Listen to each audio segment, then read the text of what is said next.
혹시 약수터 가기 전에 생된장 한 입 먹어보신 적 있으신가요?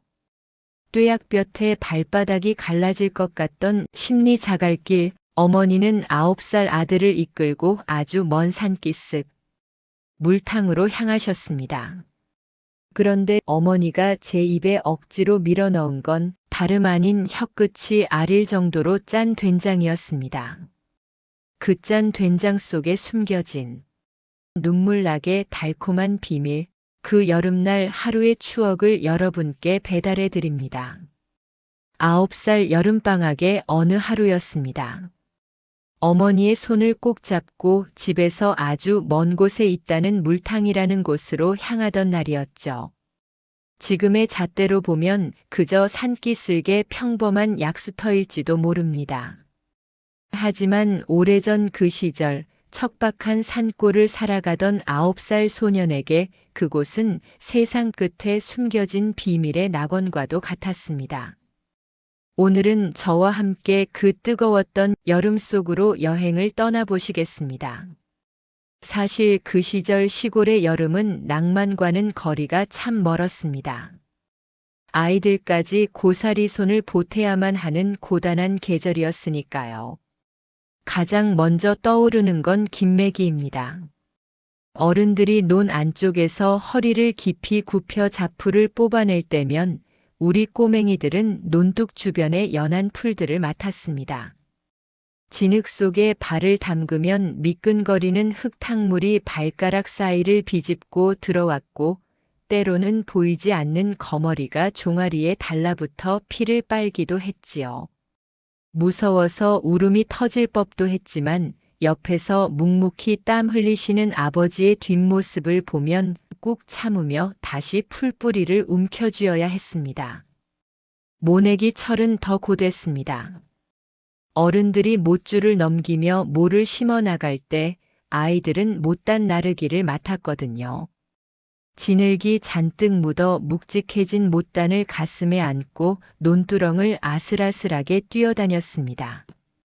볏잎의 거친 날에 팔뚝 여기저기가 긁혀 발갛게 줄이 가고 그 사이로 땀이 스며들어 따끔거려도 멈출 수 없었습니다.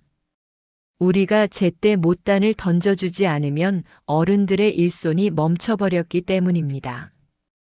해질 무렵 집으로 돌아와서도 쉴 틈은 없었습니다.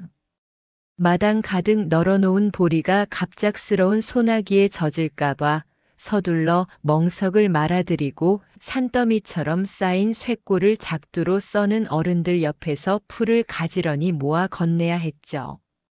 밤이 되어 자리에 누우면 9살 소년의 손바닥은 흙먼지가 손끝마다 박혀 까맣게 물들어 있었습니다. 손톱 밑에 든 풀물은 아무리 씻어도 지워지지 않았지요. 욱신거리는 손가락 마디마디를 주무르며 잠이 들 때면 고사리 손이라는 예쁜 이름 뒤에 숨겨진 어린 일꾼의 고단함이 짙은 흙내음과 함께 방 안을 가득 채우곤 했습니다. 그러던 어느 날이었습니다. 더위가 절정에 달해 지열이 아지랑이처럼 피어오르고 대지조차 헉헉대며 숨을 몰아쉬던 그런 날이었죠. 마당에서 쇳골을 정리하던 제 등 뒤로 구원 같은 엄마의 목소리가 들려왔습니다.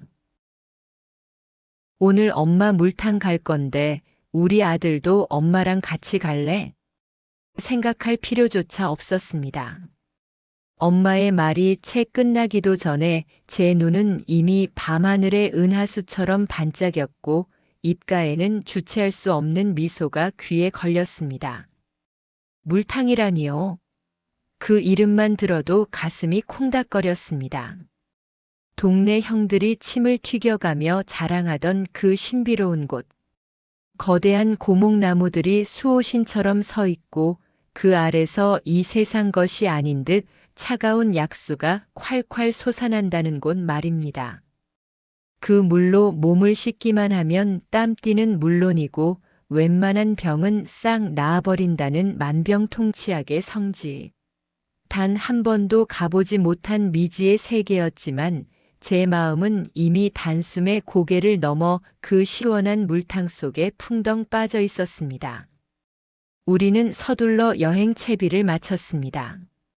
엄마는 평소엔 아까워서 장롱 깊숙이 넣어두셨던 고운 양산을 꺼내 드셨고 하얀 고무신을 물에 씻어 눈이 부시게 닦아 신으셨습니다.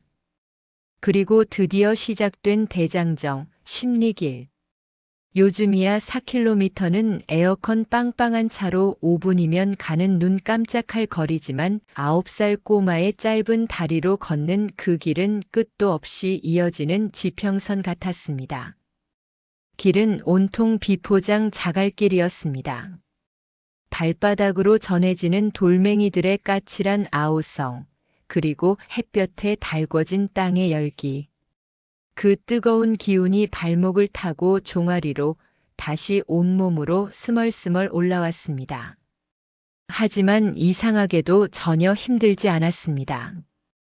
오히려 그 열기가 물탕의 시원함을 더 기대하게 만들었죠.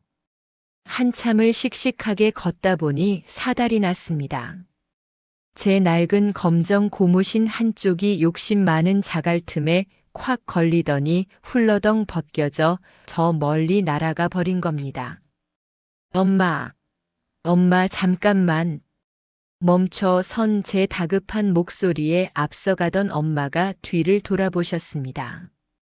저는 벗겨진 고무신을 털레털레 주워들고는 불판처럼 달궈진 바닥에 맨발을 대지 않으려고 까치발을 든 채 콩콩 뛰었습니다. 왼쪽 발은 고무신, 오른쪽 발은 맨발로 뜨거운 자갈 위를 탭댄스 추듯 뛰어다니는 제 모습이 흡사 달궈진 프라이팬 위의 개구리 같았나 봅니다. 엄마는 그 모습이 너무 웃기셨는지 참지 못하고 호호호하고 맑은 웃음을 터뜨리셨습니다. 우리 아들 그러다 발바닥 다 타겠다. 얼른 신어라 요 녀석아. 엄마는 곁으로 다가와 제 흔들리는 어깨를 잡아주셨습니다. 저는 신발을 다시 꿰어 신으며 슬쩍 엄마의 발을 곁눈질했습니다. 아까 출발할 때만 해도 백설기처럼 하얗고 깨끗하던 엄마의 고무신도 어느새 흙먼지가 뿌옇게 앉아 잿빛이 되어 있었습니다. 엄마, 내 검정 고무신은 까매서 먼지가 타도 티가 안 나는데 엄마 신발은 이제 안 예쁘네. 내가 저기 가서 닦아줄까? 제법 의젓한 척 내뱉은 기특한 물음에 엄마는 제 눈을 다정하게 맞추며 대답하셨습니다. 아니야, 괜찮다. 엄마 고무신은 우리 아들 잘 따라오나 보느라 눈이 달려 있어서 먼지가 좀 묻어도 괜찮단다. 아까 내 신발 벗겨진 것도 고무신 눈이 금방 알아챘잖니? 엄마의 농담에 저는 정말로 고무신 앞코에 보이지 않는 눈이라도 달린 줄 알고 한참을 코를 박고 들여다보았습니다. 정말 여기 눈이 있나? 하는 제 표정을 보며 엄마는 귀엽다는 듯 머리를 쓰다듬어 주셨고 넓은 양산 그늘을 제 쪽으로 쑥 밀어 넣어 주셨습니다. 자, 이제 우리 눈 달린 고무신끼리 누가 더 잘 가나 시합해 볼까? 엄마의 장난기 섞인 제안에 저는 조금 전의 피로도 발바닥의 열기도 싹 잊어버렸습니다. 길게 뻗은 비포장 도로 위로 엄마의 하얀 고무신과 제 검정 고무신이 나란히 자국을 남기며 점차 낙원을 향해 다가갔습니다. 앞서 걷는 엄마의 뒷모습은 제 눈에 세상에서 가장 아름다운 풍경이었습니다. 햇살에 투명하게 비치는 양산 끝자락의 하얀 레이스는 마치 천사의 날개 같았고 바람이 불 때마다 도드랍게 나풀거리던 엄마의 치맛자락은 꽃잎 같았습니다. 그때 엄마의 등 뒤에서 바람을 타고 전해지던 은은한 분내음과 고단한 삶의 향취가 섞인 그 포근한 땀 냄새. 십리길의 고단함을 잊게 해주던 그 향기를 저는 수십 년이 지난 지금도 가슴 깊이 기억하고 있습니다. 드디어 도착한 버스 정류장. 하지만 안타깝게도 우리의 여행은 이제부터가 진짜 시작이었습니다. 여기까지 십리를 걸어왔는데 이제 버스를 타고 덜컹거리는 비포장길을 10리나 더 달려야 했거든요. 이미 10리 자갈길을 돌파하느라 제 이마엔 땀방울이 송골송골 맺혔고 다리는 솜사탕처럼 흐물거렸습니다. 하지만 저 멀리서 뿌연 먼지 폭풍을 일으키며 위험있게 달려오는 낡은 버스를 보니 신기하게도 꺼져가던 힘이 불끈 솟아올랐습니다. 끼익! 비명 같은 브레이크 소리와 함께 멈춰선 버스에 올라타자 매캐한 기름 냄새와 사람들의 눅진한 땀 냄새가 확 끼쳐왔습니다. 좁은 좌석은 이미 발 디딜 틈 없는 만석이었고 저는 아주 자연스럽게 마치 전용석이라도 되는 양 엄마의 포근한 무릎 위를 차지하고 앉았습니다. 제 품에는 엄마 몰래 챙겨온 보따리 하나가 소중하게 안겨 있었죠. 사건은 버스가 덜컹 하고 간담이 서늘해질 정도로 크게 흔들린 순간 터졌습니다. 품속 보따리 틈새로 무언가 툭 하고 탈출하더니 버스 바닥을 향해 다이빙을 하는 게 아니겠습니까? 그것은 혹시나 물탕 가는 길에 배가 고파 기운이 빠질까봐 제가 부엌에서 몰래 사수해온 삶은 달걀 하나였습니다. 아이고, 내 달걀. 안 돼. 제 비명에 버스 안 모든 사람의 시선이 바닥으로 쏠렸습니다. 제 간절한 외침에도 불구하고 달걀은 야속하게도 요리조리 사람들의 발 사이를 피해 대굴대굴 굴러갔습니다. 마치 자유를 찾아 떠나는 생쥐처럼 버스 끝까지 갈 기세더니 하필이면 가장 앞 좌석에 앉아 계신 호랑이처럼 무섭게 생긴 할아버지의 발치에 딱 멈춰 섰습니다. 순식간에 제 얼굴은 잘 익은 홍당무를 넘어 터지기 일보 직전의 토마토처럼 새빨개졌습니다. 저 무서운 할아버지가 화내시면 어떡하지? 하는 걱정에 어쩔 줄 몰라 하는데 할아버지가 천천히 허리를 굽혀 달걀을 집어드셨습니다. 그러더니 굳어있던 얼굴을 활짝 펴고 껄껄 웃음을 터뜨리시는 게 아니겠어요? 허허허, 요놈 봐라.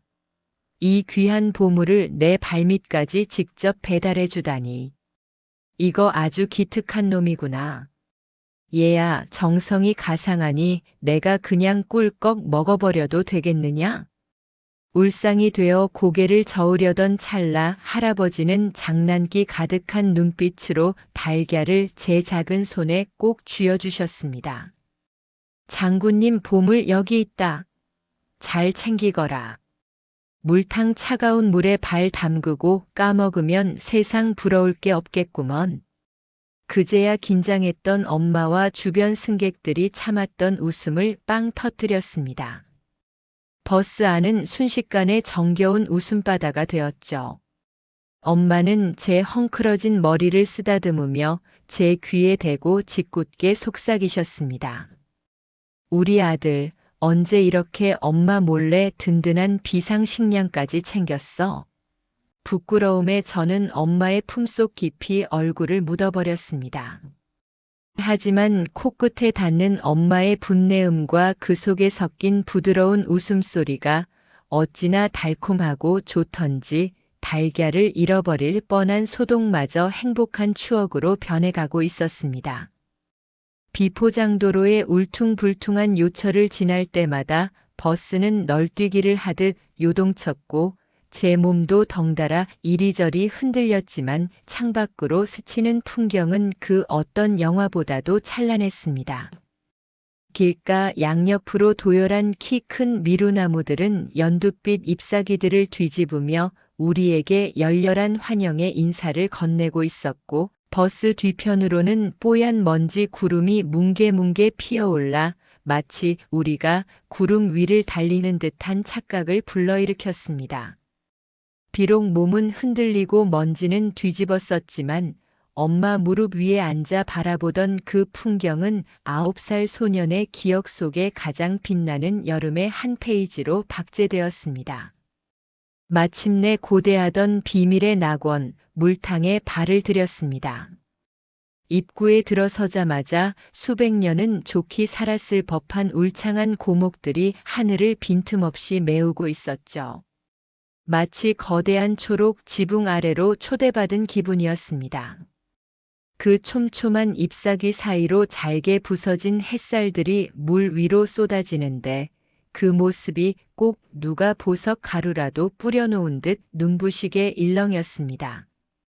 하지만 그 황홀한 풍경도 잠시 제 영혼을 단번에 낚아챈 것은 시원한 물줄기가 아니었습니다.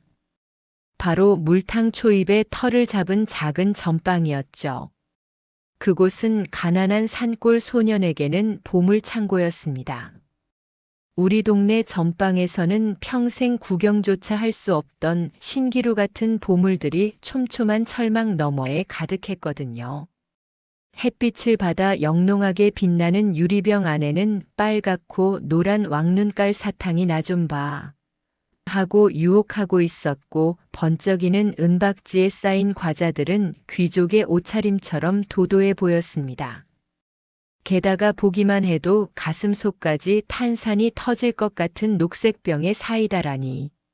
저는 한참 동안 그 철망 앞에 붙박이처럼 서서 흐르는 침을 꼴깍 삼키며 손가락만 쪽쪽 빨았습니다. 그런데 그 철망 앞에는 저만 서 있는 게 아니었습니다.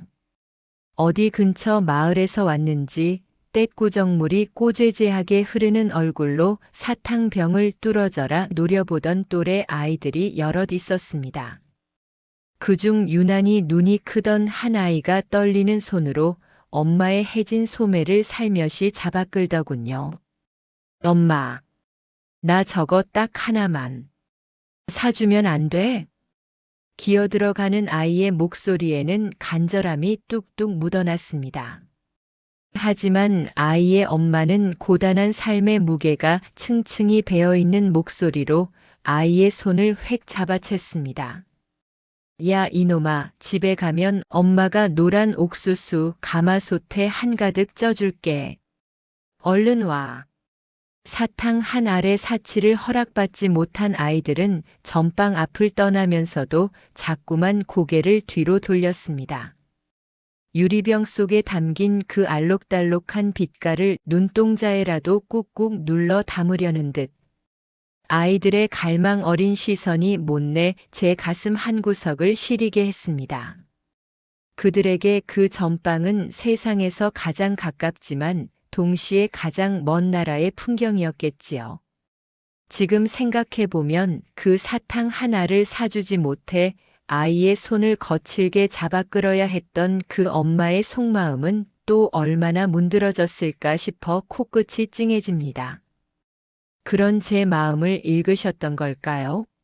아니면 심리기를 씩씩하게 걸어온 아들이 대견하셨던 걸까요?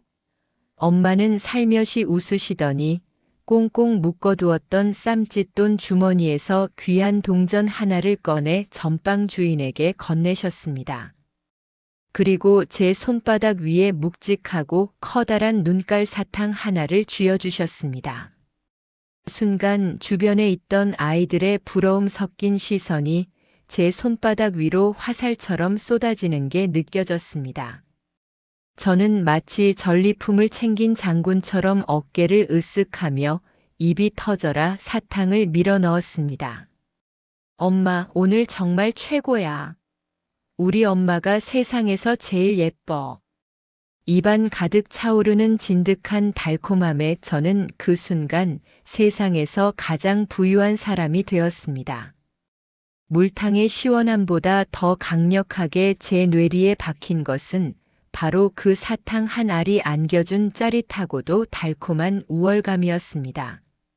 엄마는 조심스레 양산을 접어 평평한 바위 위에 올려두시고는 아까 그 하얀 고무신을 벗어가지런히 놓으셨습니다. 저는 볼때기가 볼록하게 사탕을 물고는 드디어 물탕에 발을 담갔습니다. 악, 차가워. 엄마, 이거 물 아니야, 얼음이야. 발끝이 닿는 순간 비명이 절로 터져 나왔습니다. 이건 단순히 시원한 정도가 아니었습니다. 뙤약볕 아래 달궈졌던 발바닥이 차가운 물줄기를 만나 치익 소리를 내며 식는 듯한 환청이 들릴 정도였죠. 얼음장 같은 전율이 발목을 타고 척추를 지나 머리끝까지 번쩍하며 올라왔습니다. 고개를 들어 하늘을 보니 거대한 고목나무 가지들이 겹겹이 쌓여 눈이 시리도록 파란 하늘을 조각조각 나눠놓고 있었습니다. 산바람이 불 때마다 나뭇잎들이 쏴아 소리를 내며 흔들렸고 가려졌던 햇살이 다시 물 위로 쏟아지며 부서진 보석처럼 반짝였습니다. 입안의 사탕은 달콤했고 발밑의 물은 시렸으며 머리 위 초록 지붕은 아늑했습니다. 9살 소년이 마주한 생의 첫 비밀의 낙원은 그렇게 오감을 타고 제 영혼에 깊이 새겨졌습니다. 그렇게 얼음장 같은 물놀이에 정신이 팔려 있을 무렵이었습니다. 바위 위에 단정히 앉아 계시던 엄마가 보따리 깊숙한 곳에서 작은 종지 하나를 꺼내셨습니다. 그 안에는 우리 집 부엌 한편에서 늘 보던 콩알이 숭숭 박힌 투박한 집된장이 담겨 있었죠. 얘야, 이리 온. 몸에 좋은 약수를 속 깊이 담아가려면 이 된장을 먼저 한 입 먹어야 한단다. 저는 그만 기겁을 하고 말았습니다. 입안에는 아까 산 눈깔 사탕의 달콤함이 아직 채 가시지도 않았는데 뜬금없이 그 텁텁하고 짠 된장이라니요. 저는 미간을 잔뜩 찌푸리며 물속에서 뒷걸음질을 쳤습니다.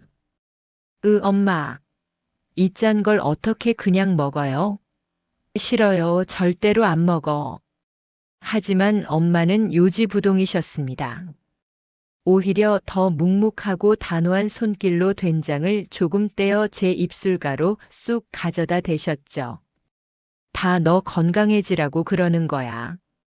약수가 찬 기운이라 갑자기 마시면 배탈 나기 십상인데 이 된장이 속을 든든히 눌러주고 약수가 몸 구석구석 잘 스며들게 도와준단다. 자, 딱 한 입만 참으렴. 결국 엄마의 성화에 못 이겨 받아먹은 된장은 정말이지 혀끝이 아릴 정도로 짰습니다. 입천장에 쩍쩍 달라붙는 그 짠맛에 얼굴을 잔뜩 찌푸리며 발을 동동 굴렀죠. 그런데 그 짠맛이 입안 가득 번져 침이 고이기 무섭게 엄마는 바위 밑 오목한 샘에서 갓 떠낸 맑은 물을 바가지 가득 담아 건네셨습니다. 자, 이제 이게 진짜 만병통치약이다. 한번 마셔봐. 저는 살기 위해 그 바가지를 낚아채듯 받아들고는 단숨에 들이켰습니다. 그런데 그 순간 혀끝을 마비시켰던 그 짠맛이 물러간 자리에 세상 그 어떤 설탕물보다도 강렬하고 청량한 단맛이 온몸을 휘감은 것입니다. 그건 단순히 물이 아니라 온몸의 혈관을 타고 흐르는 생명의 기운 같았습니다. 수십 년이 지난 지금 생각해보면 그건 그저 산기슭 옹달샘에서 솟아나는 평범한 약수였을지도 모릅니다. 하지만 먹고 사는 일이 전쟁 같던 그 시절 귀한 약수를 단 한 방울이라도 더 자식의 뱃속에 고이 넣어주고 싶었던 엄마의 마음은 그 된장보다도 진하고 깊었습니다. 먼 길 걸어온 자식이 찬물에 배앓이라도 할까봐 노심초사하고 혹여 이 귀한 물 한 모금을 더 달게 기억하게 하려고. 엄마는 당신의 사랑을 그 짭조름한 된장 한 입에 꾹꾹 눌러 담아 건네셨던 것입니다. 그것은 약수보다 먼저 제 몸을 따스하게 데웠던 엄마만의 가장 애틋하고도 투박한 기도였습니다. 이어 엄마는 수건을 차가운 물에 적셔 제 등 뒤를 닦아주셨습니다. 차가운 물방울이 척추를 타고 내릴 때마다 몸서리를 치며 엄살을 부렸지만 신기하게도 어깨에 얹혀있던 심리길의 고단함이 비누 거품처럼 사르르 녹아내렸습니다. 물탕가 바위에 나란히 앉아 물을 뚝뚝 흘리며 엄마와 번갈아 나누어 마시던 그 시원한 물 한 바가지는 그 시절 우리 가난한 모자가 누릴 수 있었던 세상에서 가장 사치스럽고도 달콤한 휴식이었습니다. 그로부터 수십 년의 세월이 강물처럼 흘러갔습니다. 이제는 머리칼에 희끗한 서리가 내려앉은 어른이 되어 에어컨이 빵빵하게 나오는 차를 타고 다시 그곳을 찾았습니다. 그런데 참 허무하더군요. 9살 소년의 짧은 다리로 심리 자갈길을 걷고 낡은 버스에 시달리며 반나절이나 걸려 도착했던 그곳이 이제는 자동차로 고작 15분이면 닿는 지척이었습니다. 제 눈에 거대한 보물창고 같았던 그 전방은 겨우 5평 남짓한 낡은 시골집에 불과했고 이제는 그마저 허물어져 잡초만 무성한 공터가 되어 있었습니다. 사탕을 사달라고 떼쓰던 아이도 손을 잡아 끌던 엄마도 이제는 그곳에 없었습니다. 하지만 시간이 멈춘 듯 변하지 않은 것이 딱 하나 있었습니다. 그 시절의 모든 소란과 웃음, 눈물까지도 나뭇결마다 켜켜이 새기고 서 있는 늙은 고목나무였습니다. 저는 그 나무 아래 한참을 서 있었습니다. 이 나무는 기억하고 있을까요? 9살 소년이 여기서 보았던 시리도록 파란 하늘과 양산을 접어두고 활짝 웃으시던 젊은 날 엄마의 맑은 웃음소리를요. 지금도 고향 가는 길에 그 낡은 터를 지날 때면 저는 잠시 차를 멈춥니다. 가만히 눈을 감으면 양산을 쓴 고운 엄마와 검정 고무신을 신은 채 콩콩 뛰어다니는 9살 소년이 자갈길 위를 나란히 걷는 모습이 환영처럼 보입니다.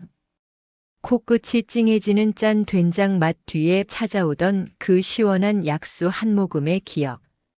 어쩌면 우리가 이 팍팍하고 거친 세상을 버티며 살아갈 수 있는 진짜 힘은 이런 사소한 기억의 조각들이 마음속 깊은 화로에서 여전히 따뜻한 온기를 품고 숨쉬고 있기 때문인지도 모릅니다. 제 가슴 속에는 여전히 엄마가 쥐어준 사탕 한 알과 된장 묻은 약수 한 바가지가 가장 큰 보물로 남아 있습니다. 여러분에게도 그런 물탕이 있으신가요? 평생 딱 한 번뿐이었지만 평생을 꺼내보게 되는 소중한 여름날의 기억 말입니다. 지금까지 여러분의 낡은 앨범 속 따뜻한 추억을 배달해드린 추억 배송이었습니다. 좋은 하루 되십시오. 감사합니다.